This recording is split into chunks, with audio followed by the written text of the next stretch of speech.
게임을 보면 쉼없이 장애물이 나오고 그것을 넘으면 또 더 높은 난이도의 장애물이 등장하죠. 이 사도행전을 보면 마치 장애물 게임을 하는 것 같습니다. 오늘 본문도 마찬가지입니다. 여전히 복음의 전진을 가로막는 장애물이 등장하고 그것을 또 뛰어넘는 내용이에요. 그런 면에서 오늘 그들이 만난 장애물이 무엇인지 그리고 그것을 어떻게 뛰어넘는지 한번 생각해 보려고 합니다. 우리가 던질 수 있는 첫 번째 질문은 바쁜 일에 장애물을 그들이 어떻게 뛰어넘는가 하는 것입니다. 그때 제자가 더 많아졌는데 헬라파 유대인들이 자기의 과부들이 매일의 구제에 빠짐으로 히브리파 사람을 원망하니, 제자가 더 많아졌다는 것은 교회가 성장했다는 것이죠. 그런데 문제가 생겼습니다. 헬라파 유대인들이 자기의 과부들이 매일 구제에 빠지니까 히브리파 유대인들을 원망하는 일이 생긴 것이죠. 이 부분에 있어서 사도들은 이 위기의 본질을 뭐라고 하는가를 한번 보세요. 12사도가 모든 제자를 불러 이르되 우리가 하나님의 말씀을 제쳐놓고 접대를 일삼는 것이 마땅하지 아니하니, 이 문제를 해결을 하려면 이 사도들이 지금 엄청나게 일이 많은 것이죠. 그리고 그 일을 해결하려면 결과적으로는 말씀을 제쳐놓게 됐다는 것입니다. 그건 옳지 않다는 것이죠. 다시 이 복음을 전하고 가르치는 이 부분에 있어서 문제가 생긴 것이에요. 바쁜 일이 많은 사역이 이 복음에 엄청난 장애물이 되고 있는 것을 말해 주는 것입니다. 형제들아, 너희 가운데서 성령과 지혜가 충만하여 칭찬받는 사람 7을 택하라. 우리가 이 일을 그들에게 맡기고 우리는 오로지 기도하는 일과 말씀 사역에 힘쓰리라 하니, 우리가 어떤 일을 열심히 다 한다고 그것이 많은 일을 한다고 하나님의 능력은 아닌 것이죠. 오히려 우리가 위임에서 동역자들과 함께 일할 때 이런 일의 한계를 뛰어넘을 수 있다는 것입니다. 두 번째 질문은 이것입니다. 직분과 제도 안에 안주하는 장애물을 어떻게 뛰어넘을 수 있을까 하는 것입니다. 한계를 뛰어넘기 위해서 이해해야 되는 것은 바로 이 은사, 즉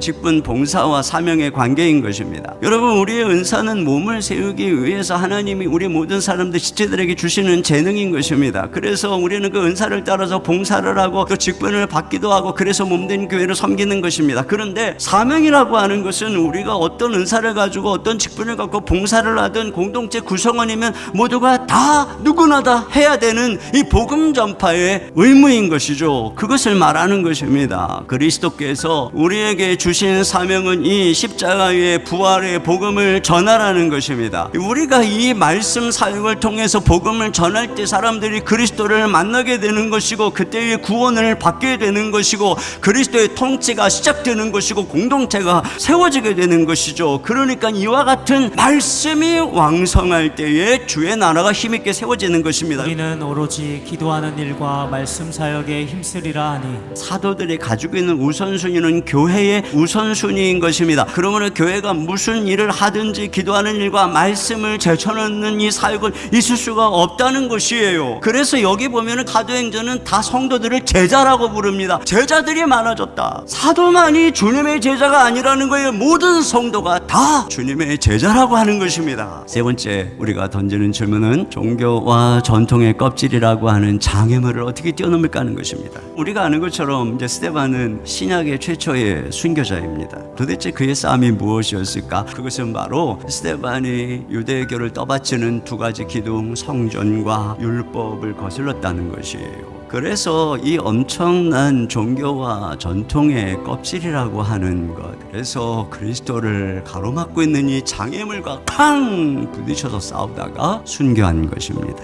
얼마나 많은 사람들이 그런 종교, 문화, 전통에 안주하면서 자기들의 행위를 의로 여기고 마치 자기들이 구원받은 것처럼 착각하는지 몰라요. 교회를 나오고 세례를 받고 예배에 참석하고 헌금도 하고 모든 종교적인 활동을 함으로써 나는 천국에 가는 것을 굳게 확신하고 있는 사람들이 얼마나 많은지 몰라요. 그러나 여러분, 종교는 어떤 한 사람도 거듭나게 할 수가 없는 것입니다. 우리가 바쁜 일로 가장 중요한 본질 말씀 말씀을 제쳐놓아서는 안 됩니다. 그러면 싸움에 지고 있는 것입니다. 직분과 제도 안에 숨어서 사명을 등한히하면 안 됩니다. 그러면 우리는 마귀에게 지고 있는 것입니다. 우리의 종교생활 제도 안에서 내가 어떤 행동을 하기 때문에 내가 구원받을 줄 착각하면 안 됩니다. 오직 예수님만이 우리의 구원자입니다. 이 껍질을 깨고 복음이 증거되어야 되는 것입니다. 그러기 위해서 우리에게 능력이 필요한 것입니다. 주여, 우리에게 성령의 권능을 부어 주시옵소서. 예수 이름으로 명할 때 귀신이 떠나가게 하여 주시옵소서. 손을 얹어 기도할 때 병든 자가 일어나게 해 주시옵소서. 예수의 이름으로 기적과 표적이 나타나게 해 주시옵소서. 담대하게 주의 복음을, 주